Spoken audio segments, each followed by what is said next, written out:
I really like just the energy in the entire city when the festival is in town. So to be part of that is really exciting, and just seeing the same faces, volunteers coming back together.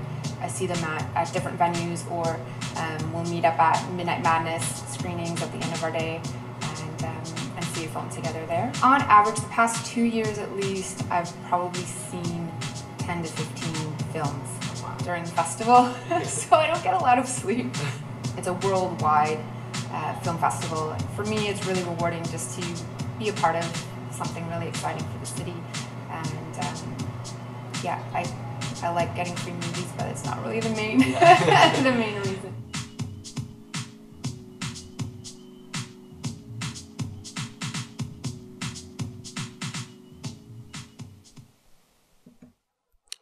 Hello, everybody. That was the first of our TIFF volunteer stories featuring Heidi Zars, and we look forward to sharing more of these stories with you on the TIFF YouTube channel in the coming months.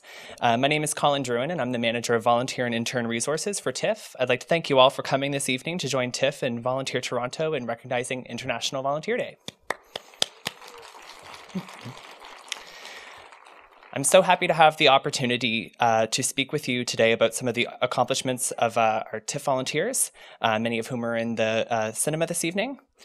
The TIFF Festival Volunteer Program is one of the most developed arts and cultural volunteer programs in North America. It is indeed the entry point for most people that volunteer with TIFF. Presenting the world's largest public film festival every September is no small feat for the staff and board, and there's really no way that as an organization TIFF would be able to offer all of the programming and initiatives that it does without engaging thousands of volunteers. Volunteers that this year were named the Pride of Canada by Pulitzer Prize-winning film critic Roger Ebert. Volunteers, to me, are as synonymous with the festival as red carpets and lineups that snake around venues across downtown Toronto. It's true that many volunteers first engage with TIFF by volunteering at the festival, but as many volunteers in the audience this evening can attest, our teams contribute to TIFF success year-round. On September 12th, 2010, TIFF Bell Lightbox, the building that you're in right now, opened its doors to the public.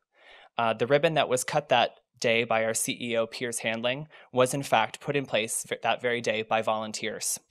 This stands as an important metaphor for me as manager of volunteer programs here at TIFF, that behind the great many successes celebrated by TIFF is the hard work of thousands of people that contribute their time and significant talent.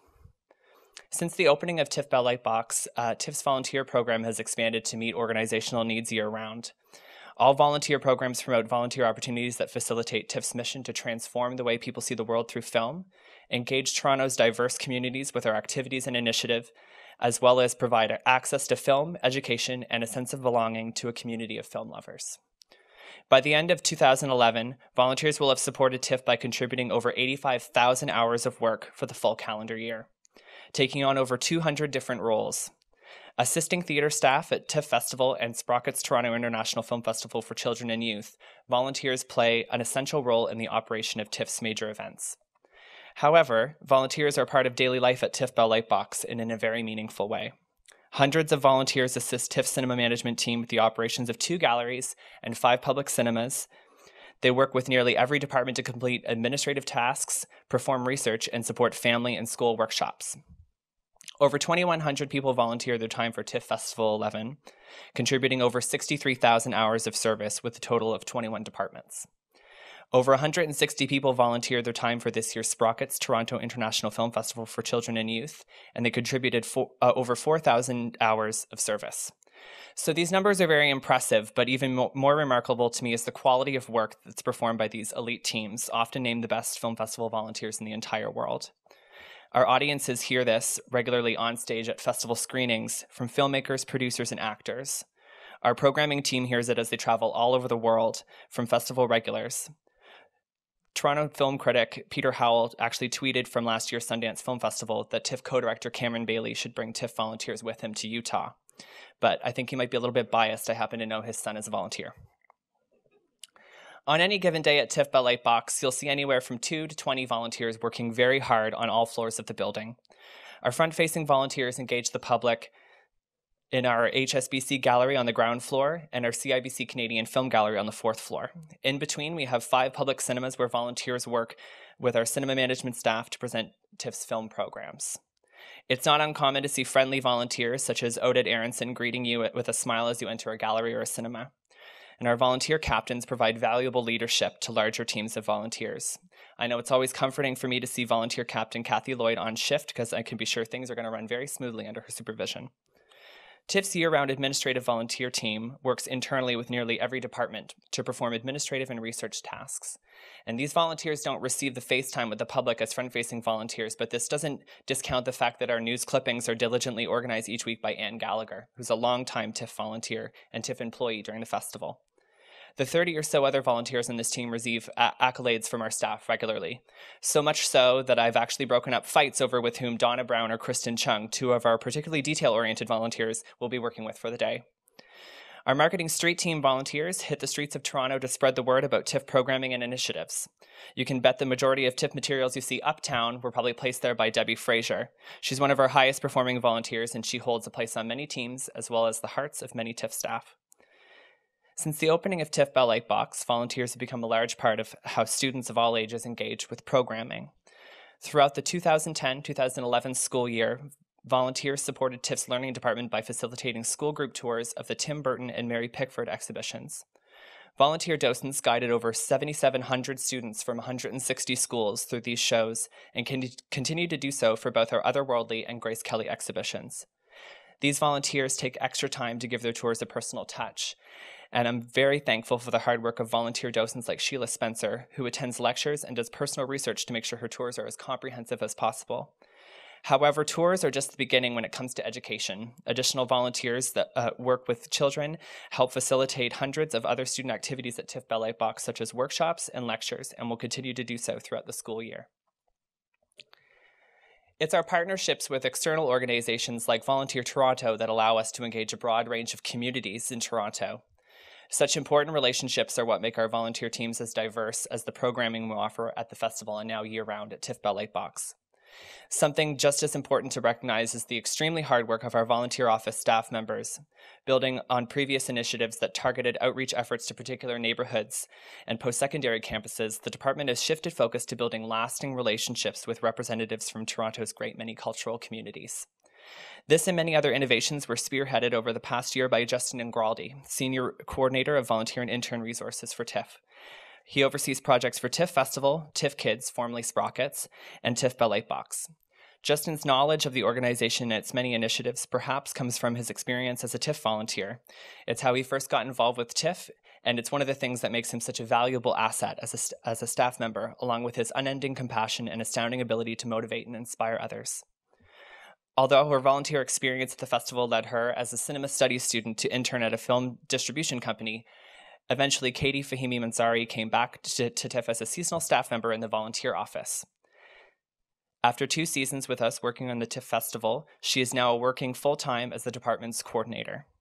Both very hardworking and valuable members of our year-round team at TIFF, Katie and Justin are just 2 of the dozens of full-time staff members that were once TIFF volunteers. I have the pleasure of working with 2 motivated and dynamic individuals in my department and all over the organization, one that expands each summer as we ramp up for the festival in September. I'm thrilled to have members of our 2011 seasonal team with us this evening. The hard work of Alex, Nicole, Rebecca, Saskia, and Vanessa made TIFF Festival 11 an astounding success for the volunteer office. When I first came to Toronto several years ago, it was volunteering for the Inside Out Toronto LGBT Film and Video Festival that gave me my footing in Toronto's arts and cultural community. As someone who came here knowing almost nobody, it was truly a great opportunity to meet new people and to start to feel that this large, sometimes isolating city was a place that I belong. It was the support of the staff at Inside Out that actually led me to TIFF, where I have happily worked for several years. That's my volunteer story. I work at TIFF because I believe in the transformative power of film, but I'm extremely proud to work here because of the dedicated team of people that volunteer their time, skill, and passion to help drive the organization's mission forward. When someone asks me why people volunteer at TIFF, I'm never quite sure what to say. TIFF engages thousands of volunteers every year. Each of them have their own reasons for getting involved and each have their own stories. So I'm so pleased to be here on International Volunteer Day with all of you to listen to some other stories. I certainly hope it inspires some TIFF volunteers to share theirs with the rest of us. We're going to take a brief pause now because some of our guests from the reception upstairs are going to join us. But if anybody has any questions, I'd be happy to answer them in the meantime.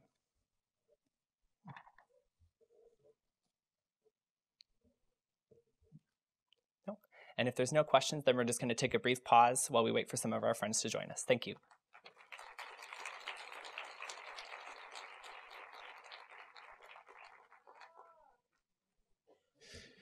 Ladies and gentlemen, would you please rise for the arrival of His Excellency, the Right Honourable David Johnston, Governor-General of Canada.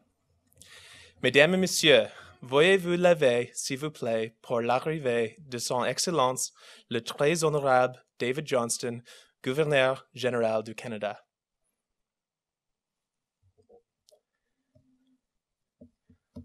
Thank you.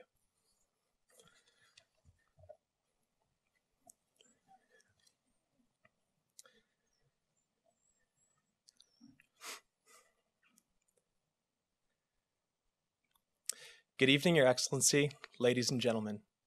My name is John Stubbs, and I'm the President of the Board of Directors for Volunteer Toronto. I'm delighted to be your host for this evening. Tonight, we come together not only to celebrate International Volunteer Day and the end of the United Nations International Year of the Volunteer +10, but also to shine a light on the individual volunteers that give this day meaning. It is an opportunity to celebrate the positive impact volunteers have on our community. Volunteer Toronto, in partnership for the Centre for Digital Storytelling and funded by Trillium Foundation, has undertaken an exciting initiative to publish the stories of individual volunteers. These stories, as you will have an opportunity to experience this evening, are compelling narratives showcasing unique lives. I promise that you will leave here tonight with new perspective, empowered to envision a wonderful future for our community. We need not look any further for inspiration than the powerful words of United Way's mantra, build up the person, build up the community.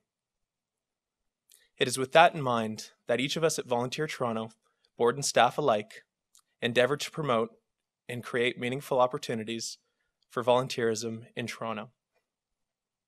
It is not just the value of the time given in monetary terms, but the experience the volunteer gains and the ripple effect of their gifts to our community.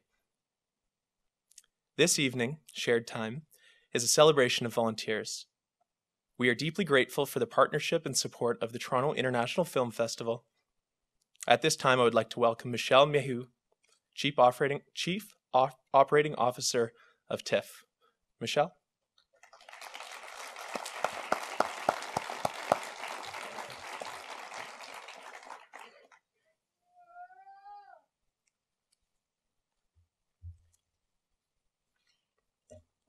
Thank you, John. Good evening, everyone. My name is Michelle Mayhew, and I am the Executive Director and COO here at TIFF, as John said. I'm delighted to be welcoming you here for the very special event for tonight, and we're thrilled that our friends at Volunteer Toronto chose to host tonight's celebration in our new home, TIFF Bell Lightbox.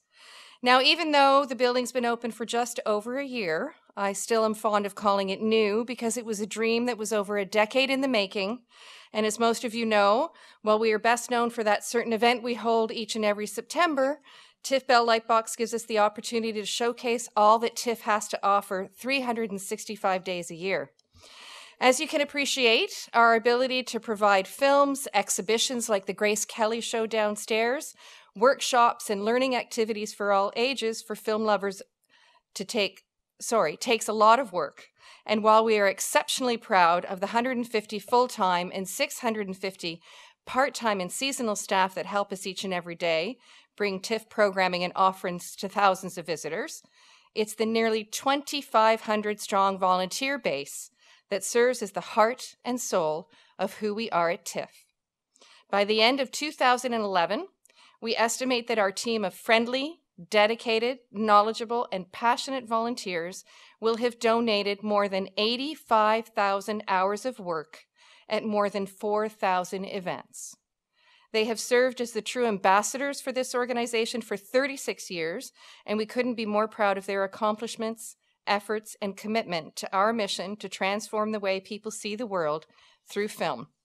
Additionally, we are very fortunate to have a very diverse, skilled volunteer board of directors and campaign cabinet, who under the leadership of our board chair, Paul Atkinson, guide and advise our management team, and we thank them, and I think some of you are here, for your ongoing commitment to TIFF's mission and vision.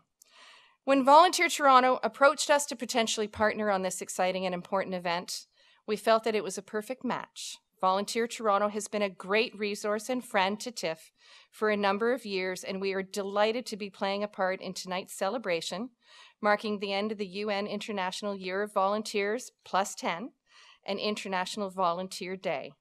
In addition to our friends from Volunteer Toronto, we are absolutely thrilled to welcome His Excellency, the Right Honourable David Johnston, for the first time to our home. We hope you come back often. I'd like to thank you all for joining us here this evening.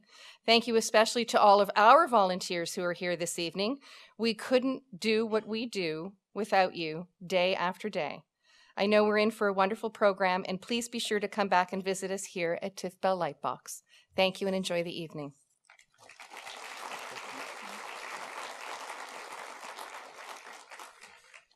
Thank you, Michelle. The TIFF Volunteer Program is a shining example of what is possible when people volunteer. However, volunteers do not act alone. As an organization that supports the voluntary sector, we at Volunteer Toronto know that engaging volunteers in meaningful ways takes time and commitment. That commitment is apparent not only in the number of volunteers TIFF engages every year, but in all the smiling faces I wish I could see right now as the light is in my eyes, but I was going to say all the smiling faces I can see, so I'll assume that they're smiling because they were around the wine. Building further on the contribution of volunteers, I would like to introduce a lifelong volunteer, community supporter, and the Executive Director of Volunteer Toronto, Deborah Gardner.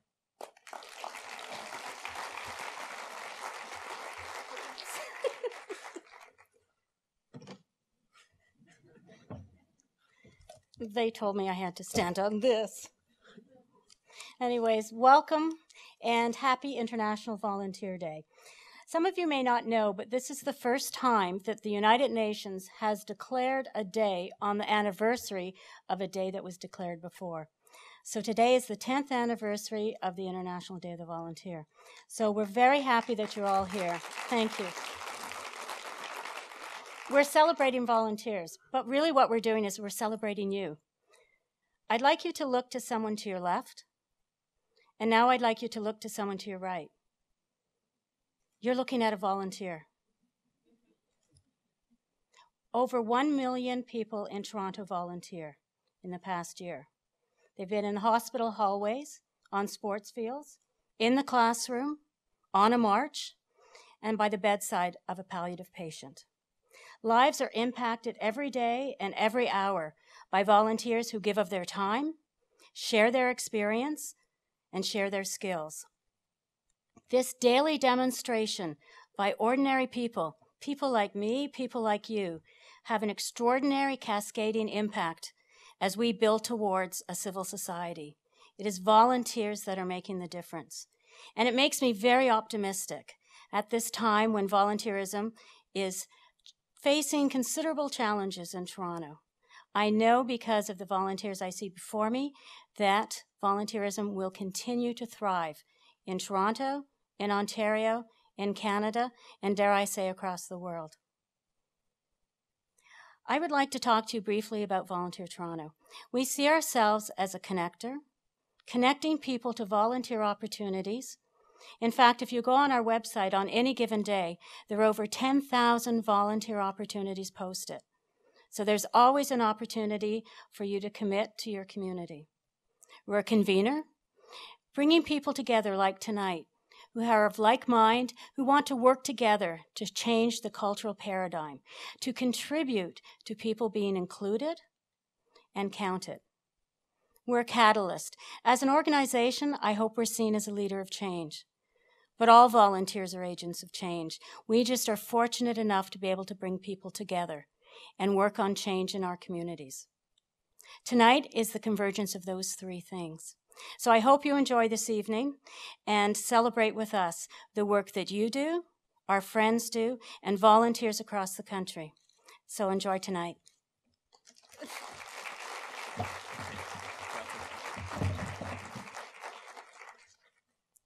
Thank you, Deborah. It is with great pleasure and my honor to welcome His Excellency, the Right Honourable David Johnston. He has been a strong national voice in support of volunteering as an integral part of a civil society. Throughout his life, the Governor General has demonstrated his commitment to giving back and has been an exemplary role model for our national community. I would now like to invite His Excellency, the Right Honourable David Johnston, to say a few words. Je voudrais maintenant inviter Son Excellence, le très honorable David Johnston, à vous adresser la parole.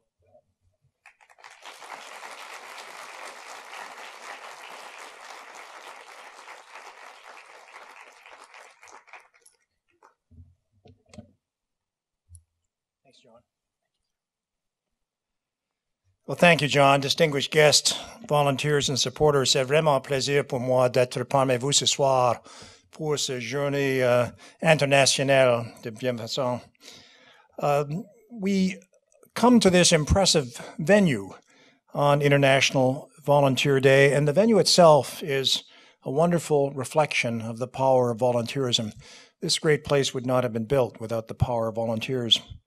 I've often remarked on the generosity of Canadians and the strength of this country's volunteer sector, and the Toronto International Film Festival is simply a great example of the kind of dynamic, progressive change we can make in our communities when we come together for the common good. This festival, one of the most important of its kind in the world, has put Toronto on the international cultural calendar, bringing great benefits to the city and, of course, to Canada. Perhaps less widely known, but of critical significance, is the role volunteers play in the success of this event. Let me give you some figures. Last year, more than 2,000 volunteers gave more than 54,000 hours to the festival's many initiatives, and organizations such as Volunteer Toronto are the instruments that connect the people of the city with event organizers. As a result, thousands of Torontonians are benefiting from profound and formative volunteer experiences. The spirit of volunteerism that you have helped ignite in this city has supported and enabled many successful events. I can sense this energy in the room tonight. And I know that volunteers have played a key role in transforming this community for the better. This used to be known as Toronto the Good. It still is the Toronto Good, the good insofar as volunteers are concerned. Reminds me of the Vancouver 2010 Olympic triumph, where athletic excellence was buttressed, indeed propelled by volunteer excellence, and that Vancouver Games, in fact, became the Canadian Games, in part because of the carrying of the torch from one community to the other right across this country. Let me go even further and suggest to you that the volunteer work being done in and of itself is in fact transforming this community and our country one person at a time, through this wonderful reciprocity of giving. To explain this reciprocity of giving, let me quote Jean Vanier, who has done so much to raise our consciousness of the nature of caring, and it's important to our society. On my bedside table, reading at the moment, is a recent biography of Georges and Pauline Vanier, who were Georges Vanier was the Governor General of this country about 50 years ago, and their son, Jean Vanier, grew up in a very caring volunteer home and went on to do important work with the L'Arche community in Paris for disabled adults. Jean Vanier once said, "Society is made up of individuals, and as we open up to others and allow ourselves to be concerned with their condition, then the society in which we live must also change and become more open. We will begin to work together for the common good." What I find striking about this idea is the emphasis it places on each of us as individuals. We must open up ourselves to others and allow ourselves to care before we can hope for positive change in our communities. This emphasis on each one of us points to an important aspect of the reciprocity of giving, namely that giving changes us. Implicit in the idea of volunteerism as we know it is the notion that of giving our time and energy to another person or charity, and certainly this giving to is at the core of volunteering. But in the act of giving, fundamental needs of the giver can also be nourished, and the giver also becomes the recipient. One of our most basic human needs is to be connected to others, to be part of something larger than oneself. And the act of giving often has the reciprocal effect of connecting the giver to a cause, a community, a movement, and thereby nourishing that basic need. I'm of an age where I now read to my grandchildren. We have 5 daughters and 8 grandchildren. My grandchildren call me Grandpa Book because I always bring a book and read to them.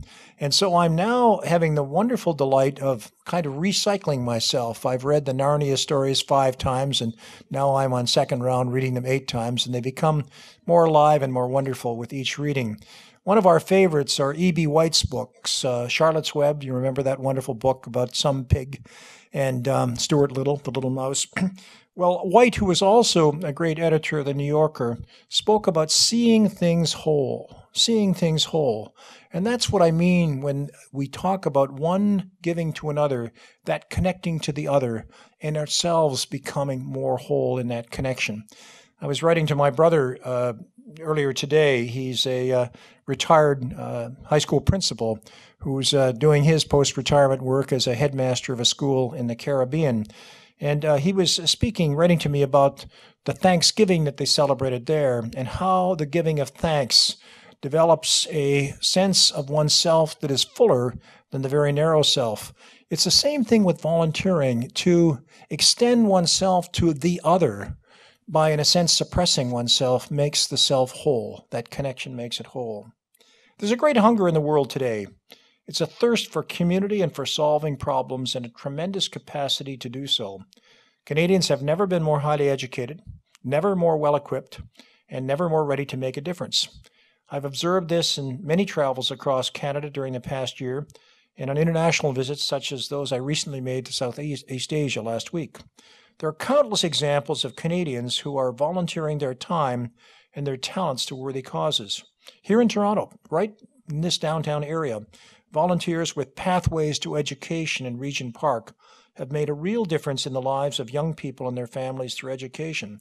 The results are quite spectacular about Pathways coming out of Regent Park. In 5 years, the high school graduation rates have risen from the low 20s to the high 80s.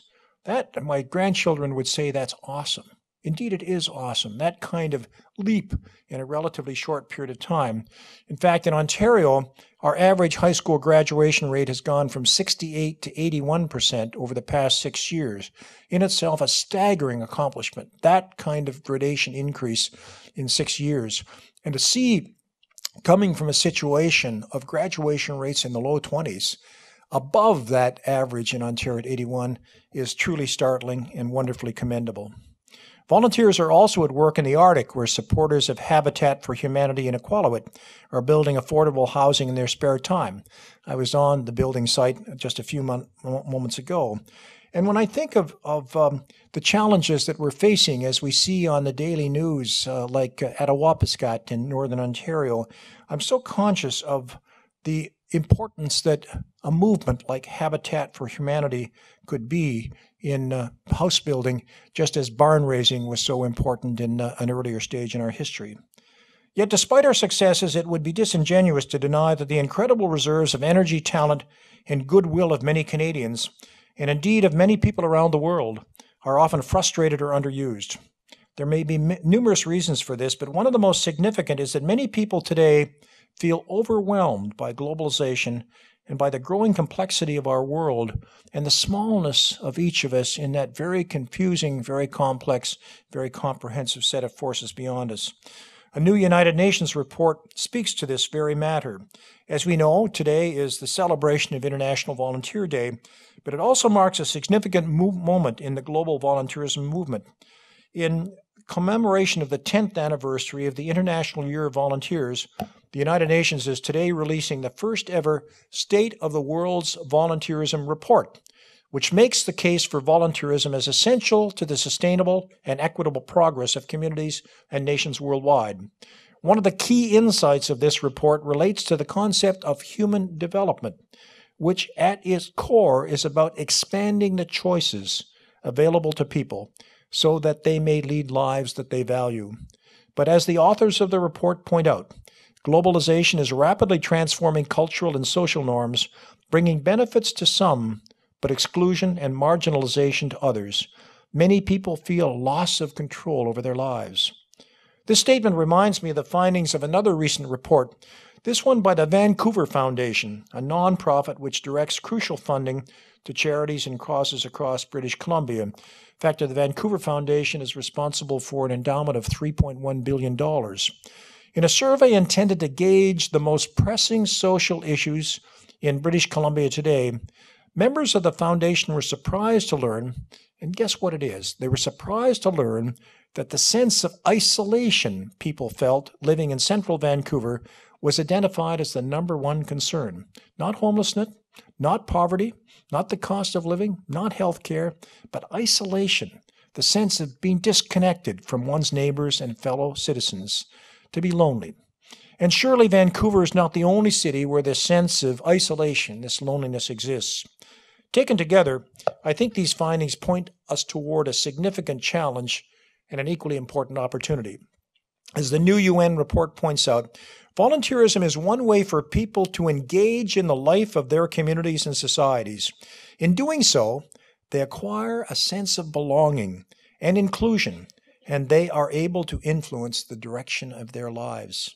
This is where the capacity and desire to do good meets the basic human need for empowerment, and where the reciprocal nature of giving reveals itself.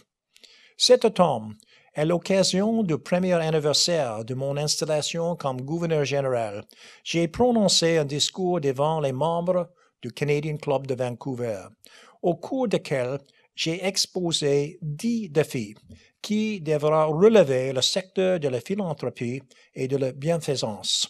Le premier, et sans doute le plus fondamental, est d'identifier les besoins de les collectivités.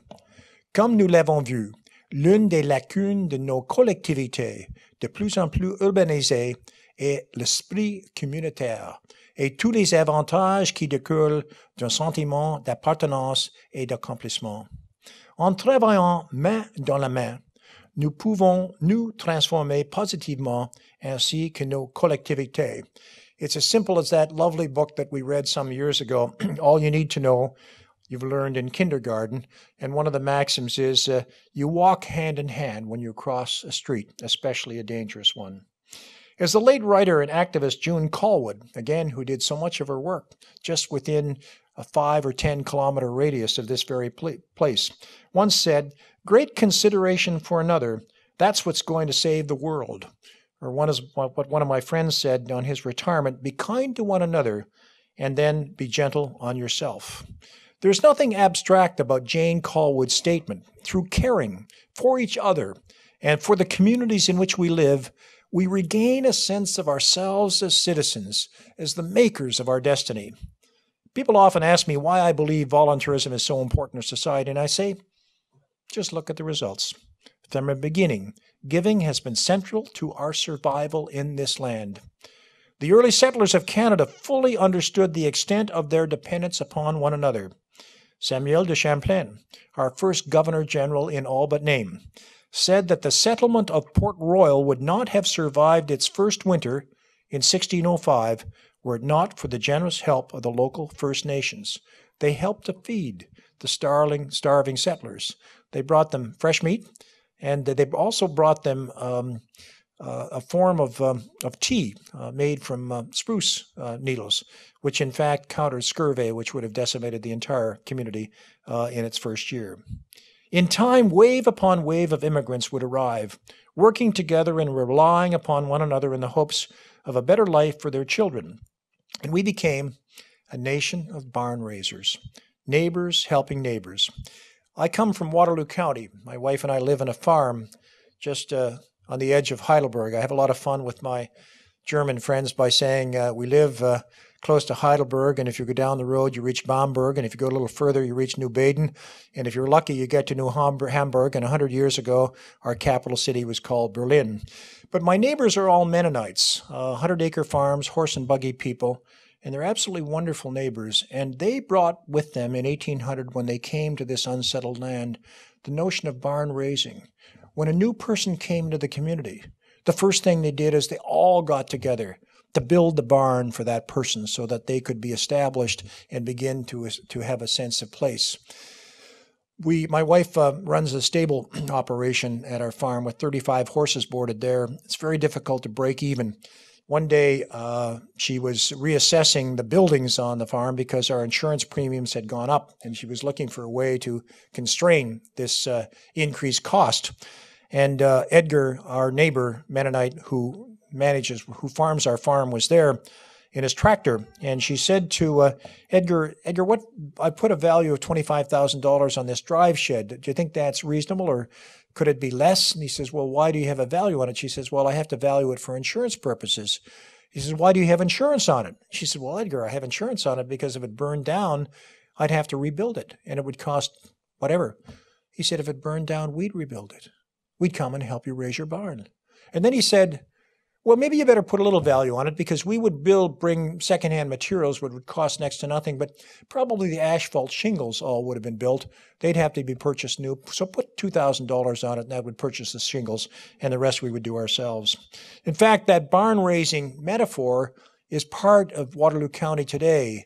We have a Barn Raisers Council bringing together citizens to look at some of the long-range volunteer initiatives for the community, and we have a Barn Raisers Award to celebrate that individual, that citizen who has given most effectively of his time and talent in the course of the past year. There's a tendency today to think that our days of mutual interdependence are past, that we no longer need barn raisers, and that we no longer really need each other. That's clearly an illusion.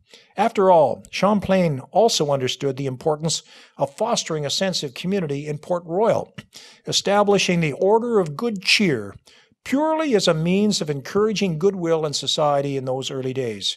He understood intuitively the basic human need to be connected to a community with a larger sense of purpose.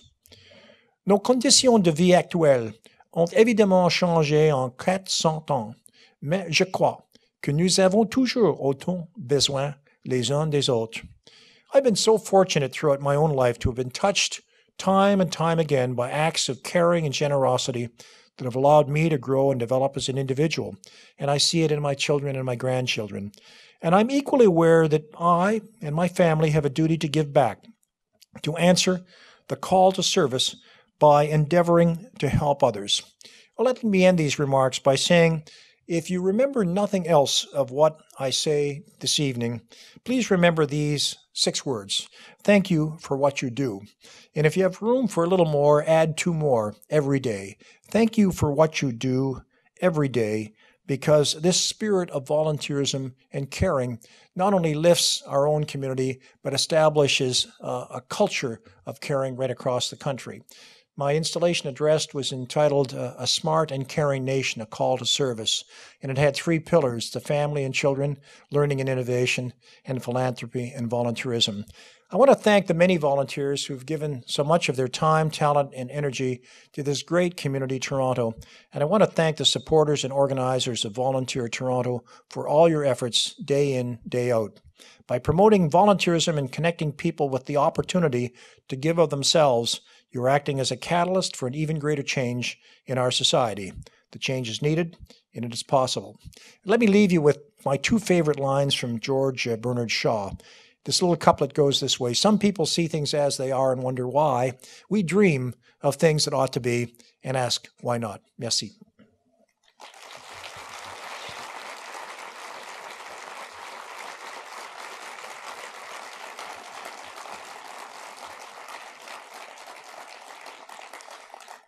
Thank you, Your Excellency.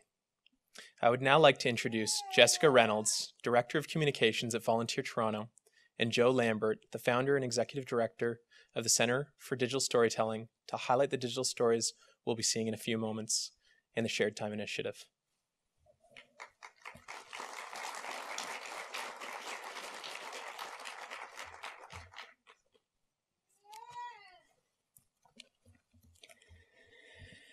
Good evening, my name is Jessica Reynolds. It is such a pleasure to be here tonight. The stories being presented as a part of the Shared Time Initiative mark a turning point in the way we show and grow our social impact and civic engagement, as individual organizations and together as sectors working towards a common goal. The nonprofit and voluntary sectors are awash with reports, statistics, and data sets. We know, according to the Survey on Giving, that approximately 11.8 million Canadians gave their time in 2007. What is not on any survey or record is the experiences of those volunteers, what they gave beyond time, and what they received in return. We have words and numbers to quantify, but we have had no narrative to voice what lies at the very heart of volunteering: human connection. Shared time is a chance for us to change the communications paradigm, from the top-down broadcast model of yesterday to the reciprocal model of tomorrow, by engaging our greatest allies, volunteers and their beneficiaries, as ambassadors in the effort to create a better world. We'll do this by hearing their voice and sharing in their stories. And how we'll do this, well, I'll refer to Joe Lambert, the expert in this area, the Executive Director for the Center for Digital Storytelling.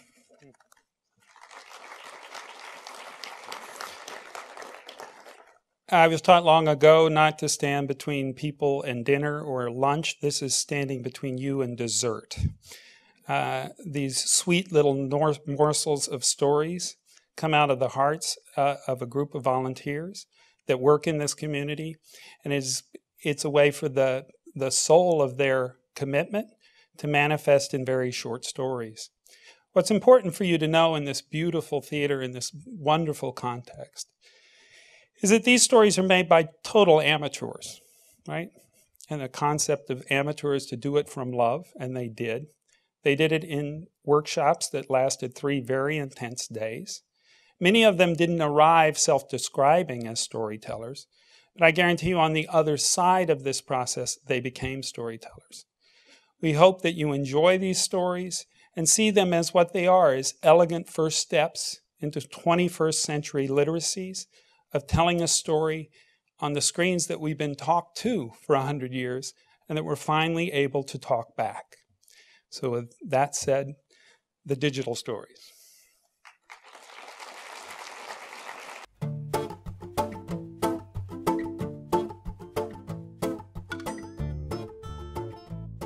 I've always wanted to have a cat, a little animal to come home to at the end of a long day.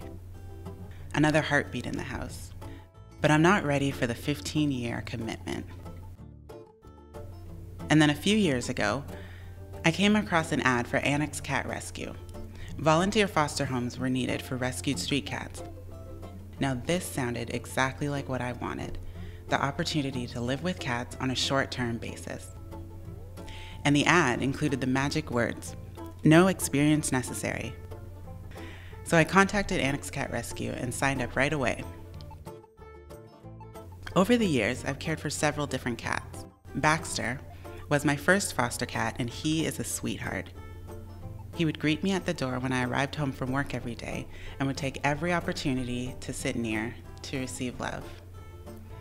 And if I was away for a couple days, he would be all over me, following me from room to room in my tiny apartment. Shasta was another of my foster cats. She's timid and shy, but during the evening, she would come to me to get her face rubbed. When she really got into it, her purr would sound like a car motor, and she would start drooling. It created a bit of a mess, but it was pretty adorable. I know you're not supposed to have favorites, but Max was mine. He's endlessly curious and would always find new things to do and explore. He was the first of my cats to lounge on the heating pipes, and he would often sit there and stare at me while I worked nearby. After living with me for months, imagine my shock when I arrived home one night and Max had discovered the toilet paper. It was all over the place. And I'll never forget the time when I went into the washroom and found him curled up in the sink, completely content. He looked at me as if to say, "Look what I found." Max is one of those cats who would give love nips. That's when a cat gets really excited or happy and he puts his teeth on you. It's completely harmless and doesn't break skin, but it sometimes scares people who aren't anticipating it. One day, some potential adopters came to visit Max. They were excited to meet him and the feeling was mutual. But before I had time to mention his little habit, he nipped at them. And they placed out their hands for him to do it again. It was a perfect match. They took him home the next day. 2 weeks later, Shasta came to live with me. And now, after 5 months, she's on her way to a new home.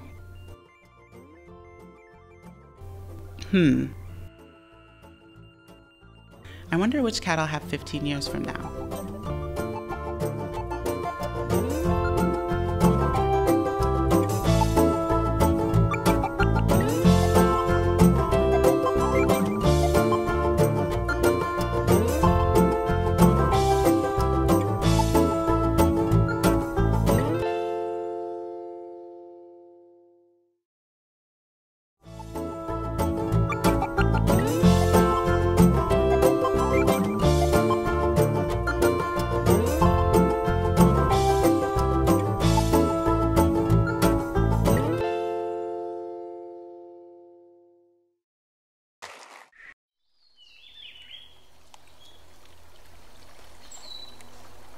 I used to think taking care of the environment sounded like such a burden, like a waste of time, and tree huggers seemed like losers.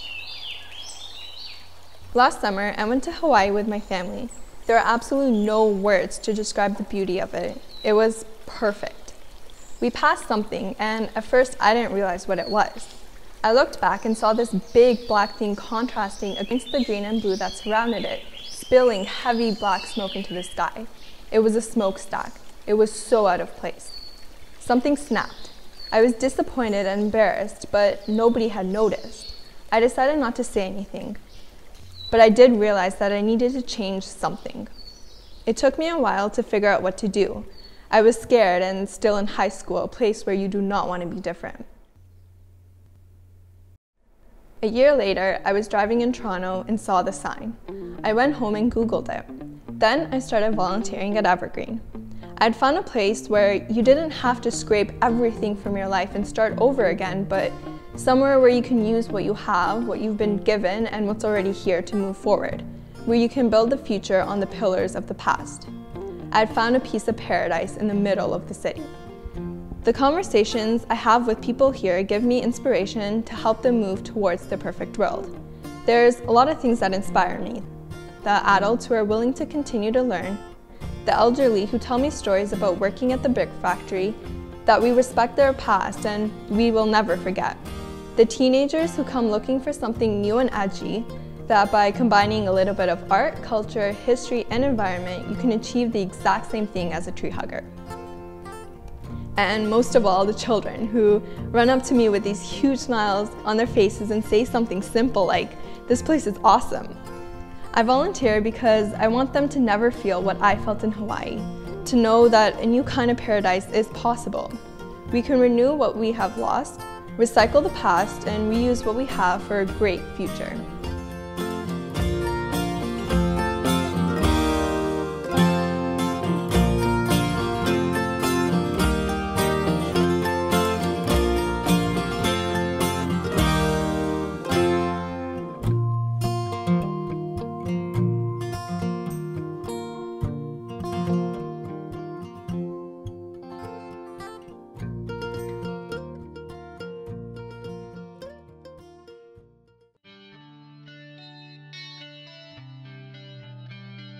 They told me that after school, finding a job would be easy. 85% of those in my program had a job 6 months after graduating. They never said what field that job was in. When I began my job hunt, I quickly became lost in the masses of other applicants. Invisible and undeserving. In school, I studied public relations and media communications. I wrote press releases and boilerplates and learned the specifics of media relations and special events. When graduation came around, it seemed like all I had were opportunities. But after a year, I was still looking for a job in my field. All of my skills from school were slowly going to waste. I decided to look for a volunteer opportunity. It wouldn't be paid, but it would give me the experience that I desperately needed. I sat down at the same computer where I had sent out numerous resumes and started my search. There were a lot of events that I could have volunteered for. One of the many runs or walks for an incredibly deserving cause. But I wanted to do more than just show up the day of and hand out a t-shirt. That I know how to do. Then I found the Kanda Mathari Education Trust. They give children from the Mathari slum in Kenya the opportunity to attend high school through scholarships. And we're looking for a PR media relations person for an upcoming event. I sent in my resume and got a response within a day. I'm building on my existing skills of writing and media relations, and I'm working on projects in social media, Twitter and Facebook. I've never met any of our scholars, but as I take on more responsibility and my involvement becomes more defined, I can relate to their desire to learn, the drive to succeed, and their ability to fully commit themselves, because who they are and what they've been given is special. Sometimes all we need is an opportunity.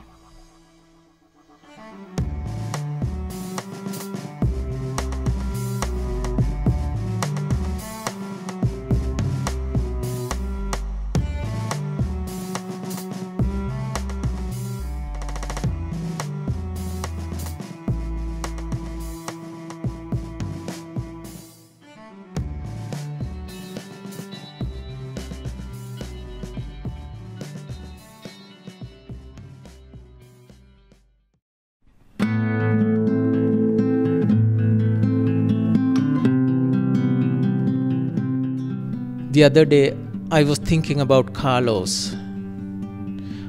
Although it's been a couple of years, the pain is still there. I think how lucky I was to know him and how lucky I am to be safe among friends. I still feel that amazing sense of relief the day I joined Among Friends, a volunteer-led lesbian, gay, bisexual, and trans group for new immigrants. The Access Alliance Community Center was our new meeting place, our new home. A few years ago, I fled my home country. Homosexuality is illegal there. You live with constant stigma and harassment. I remember taunts because I never had a girlfriend. For my parents, I was a disappointment. For my relatives, I was a waste of life. All I wanted was to run away. I had to leave so much behind.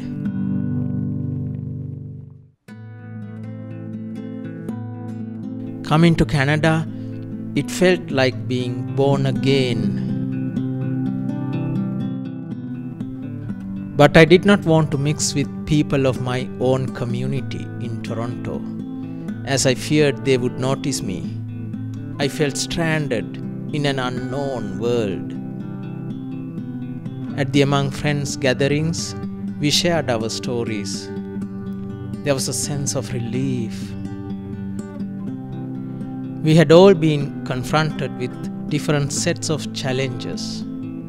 We struggled to access housing, healthcare, and employment. Social isolation, racism, homophobia, and transphobia were common experiences. The workshops we led with the immigrant serving agencies were immensely empowering for me.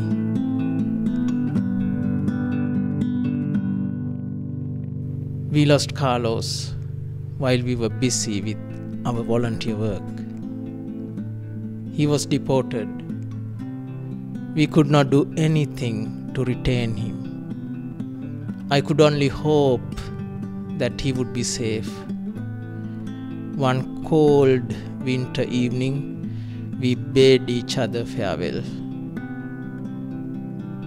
The barriers of sexuality, documentation, of class, race, made me think of the poem by Sri Lankan poet Mahagama Sekara.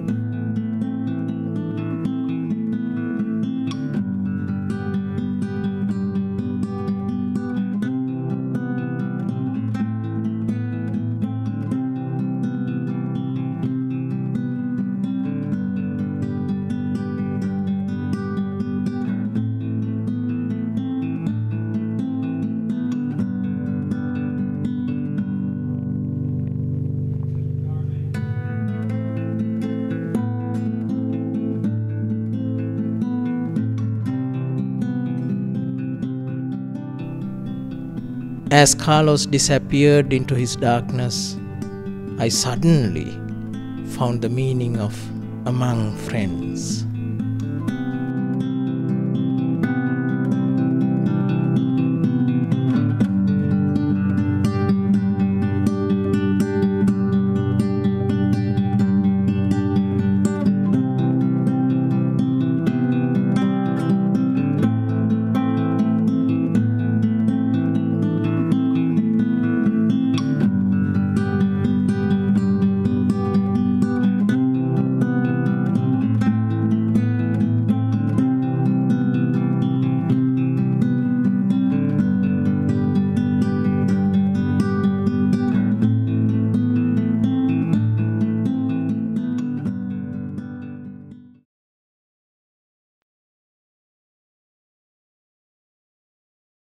My health was trapped in this tiny box the day I was diagnosed with ovarian cancer. October 30th, 2007 was just another normal day when I walk into the doctor's office. When I walk out, it seemed like the sun stopped shining. The word is so simple yet complicated. It's so familiar. We hear it almost every day. Yet so distant, I never thought it would happen to me. Am I going to die? I talked to my best friend for a few hours, hoping it would calm my distress, but nothing she said seemed to ease my fears. So I started searching the internet. I got a lot of information from the Ovarian Cancer Canada website. Most of what interested me was the survivor stories. They are so comforting to read. Even though I was terrified, I didn't have much time to be scared. I went through surgery, radiation, and chemotherapy. Chemo was a horrifying experience. Nausea, vomiting, hair loss, numbness. It's like being trapped in the bottom of a deep cave, lonely, helpless. It was the warmth and caring of the volunteers and staff at the cancer center that got me through the long, dark days. I remember after surgery, I was so weak that I couldn't even get out of bed by myself.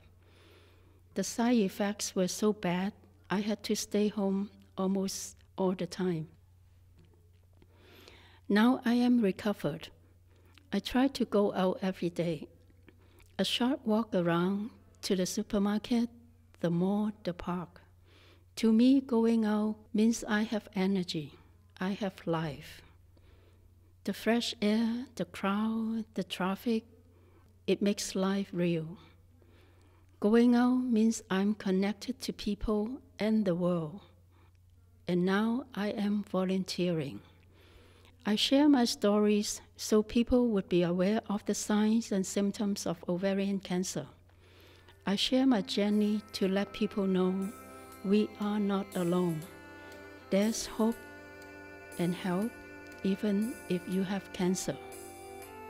With the unconditional support of families and friends, and thanks to the loving care of the medical team and volunteers in the hospital and cancer center, I am now a survivor.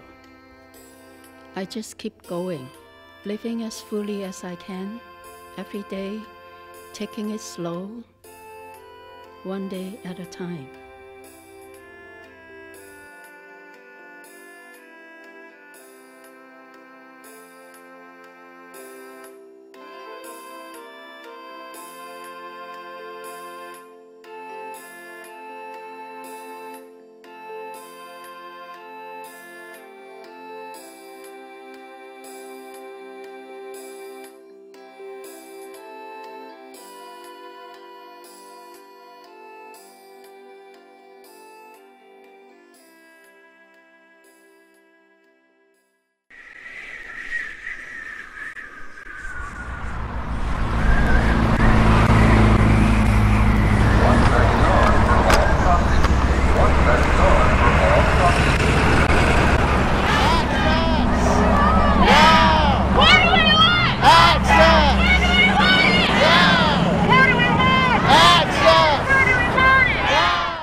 The air is cold and biting.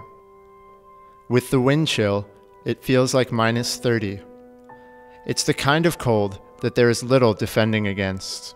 It simply rips through your clothing like a knife through paper. I'm lying on the road, in the middle of one of the busiest intersections in downtown Toronto, and it too is cold and hard. I check the traffic lights, 20, 19, 18. Being on the ground, with cars on all sides, is mildly unnerving. Even while under the protective eye of the Toronto police, who stand off to the side, watching. The stream of pedestrians stepping over and around my body does nothing to comfort me. Check the lights again. 12, 11, 10. Despite the cold, I must work my camera, which means my hands must be exposed, which means my hands have lost all feeling from the wind, and keeping them steady is near impossible. My lack of sleep over the last 3 days is not helping any aspect of this situation. 3, 2, 1. I get up and run back to the corner. If you're thinking that scenario sounds anything less than pleasant, you'd be entirely right. But if you're thinking that it sounds like anything less than the most meaningful action I've ever taken part in, you'd be wrong. Looking back at my first and second years of university, times marked by intense feelings of dissatisfaction, by a lack of purpose, and by a desire to walk away from it all, and comparing them to my feelings while lying at Yonge and Dundas, it may be hard to fathom how the jump between the two came about. The easy answer is my work with Oxfam, for it was through that work that meaningless essays were replaced by fundraising events, that unfulfilling lectures were replaced by rich and deep outreach conversations, with educational opportunities, with political advocacy, and with an ever-expanding Ox family. It was through Oxfam that I was given a deep sense of meaning and direction, two things school had simply failed to offer. As incredible as those experiences have been, however, meaning and direction will only get you so far in -30-degree weather. No, what was needed to end up on the ground that day was outrage. What do we want? Access! Where do we want it? Now! Who do we want? Access! Who do we want it? Now! Outrage at seeing, in video form, how effective AIDS medication was, at learning that Canada had the opportunity, through Bill C-393, to provide generic versions of these drugs, at low cost, to those in need around the world. Outrage at learning this opportunity was not being taken. Outrage at a failure to act. Outrage at a failure to save lives. Yes, it was outrage that made me lie down in the cold. And it is outrage that will keep me doing so until changes are made.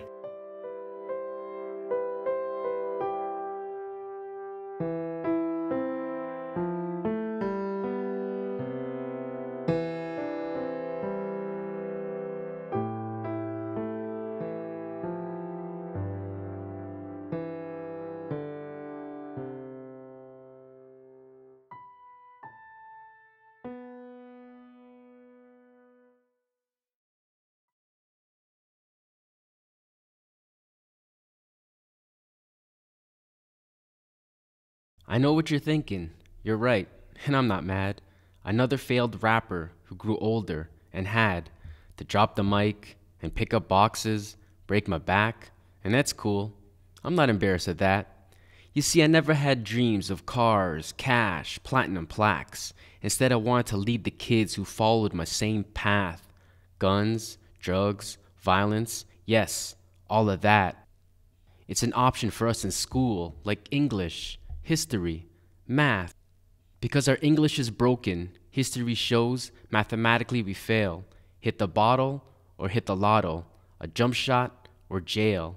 So now I speak to the kids like a professor at Yale, and they feel my every word as if I wrote them in Braille.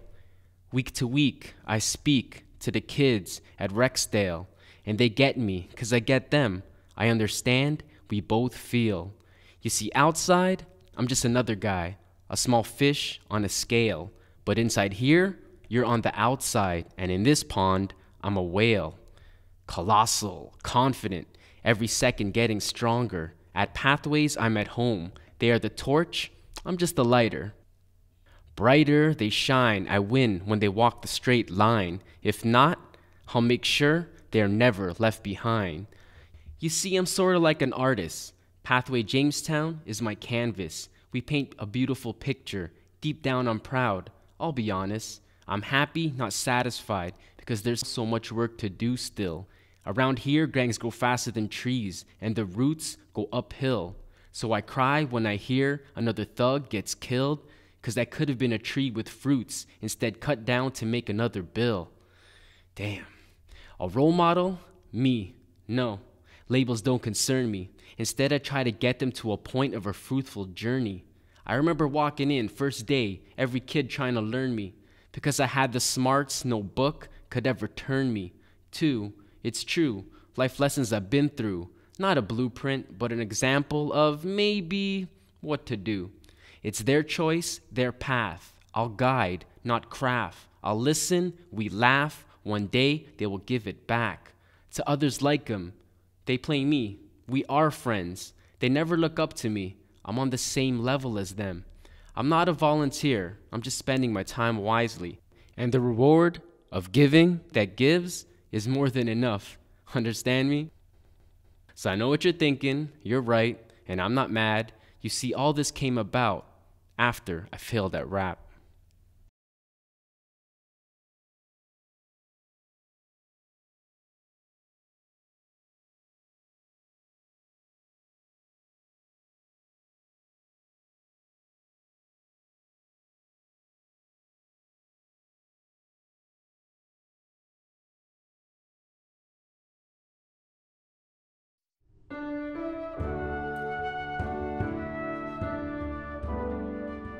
I could tell that Jacob was struggling.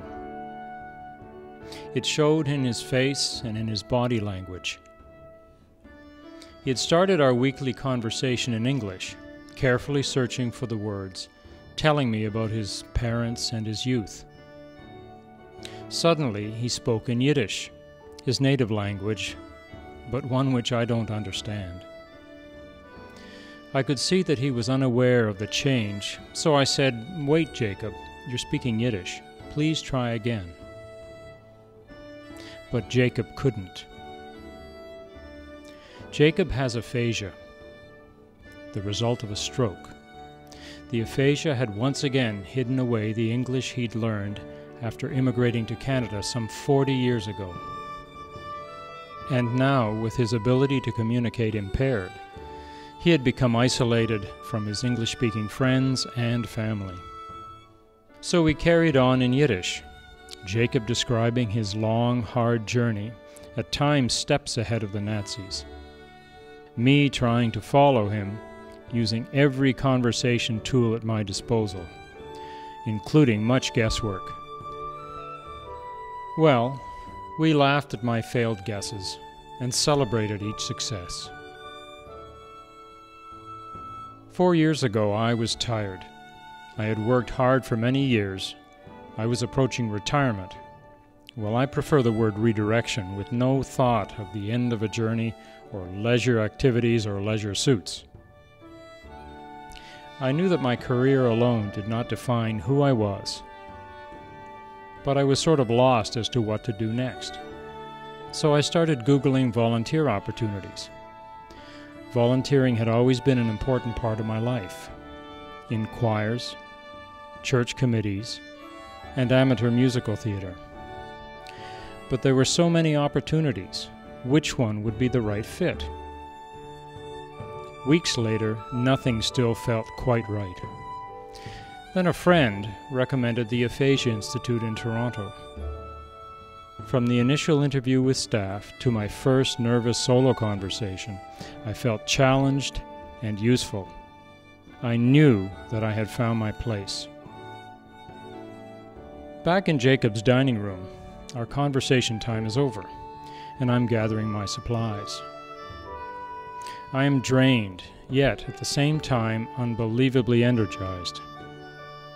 You see, today, Jacob blew me away. As we struggled with our conversation in Yiddish, he suddenly said, very clearly in English, "I am more than this." Yes, Jacob, we are.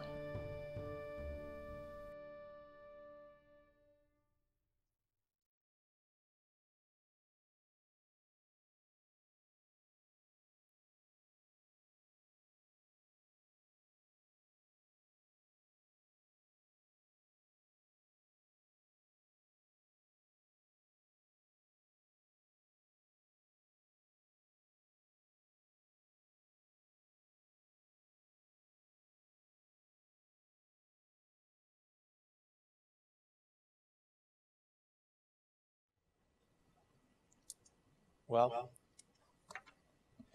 I don't know that there's much to be said after that. You know, we all take different perspectives on the way we see things in life, and that I think is ultimately evidented in the videos that we saw here tonight.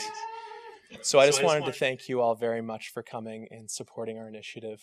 And of course, final remarks here by our Executive Director, Deborah Gardner.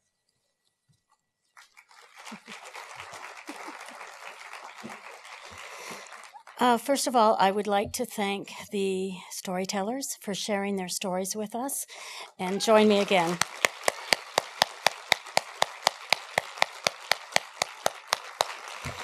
It's through their generosity of spirit that we now know their stories. We will make sure their stories are saved and their stories are shared.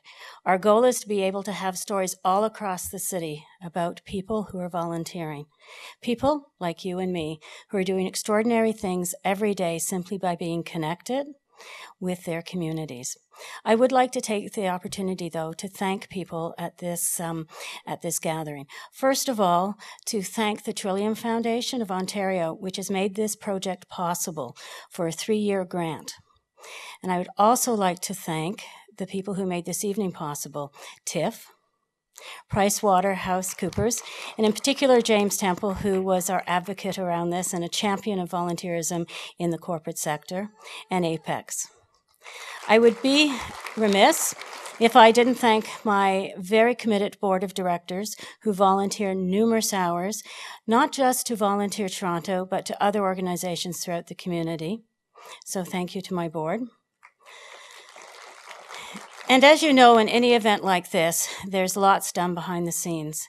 And our staff at Volunteer Toronto rolled up their sleeves and have done a number of different things that they thought they couldn't do, but were asked to do and came through like champions.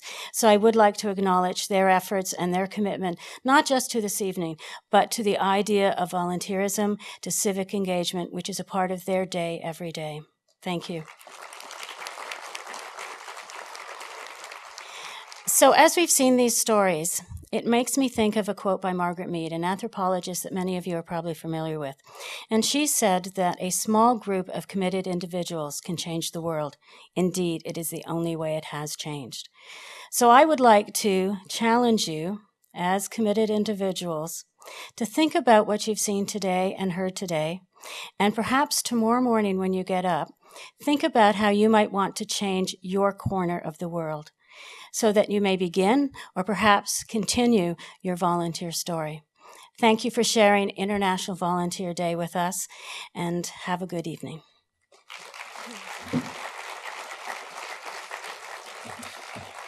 Ladies and gentlemen, would you please rise for the departure of His Excellency, the Right Honourable David Johnston, Governor-General of Canada. Mesdames et Messieurs, veuillez-vous lever, s'il vous plaît, pour le départ de Son Excellence, le très honorable David Johnston, Gouverneur Général du Canada.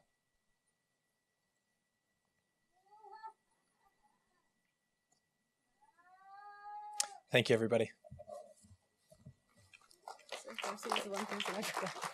No, it's okay, I got it.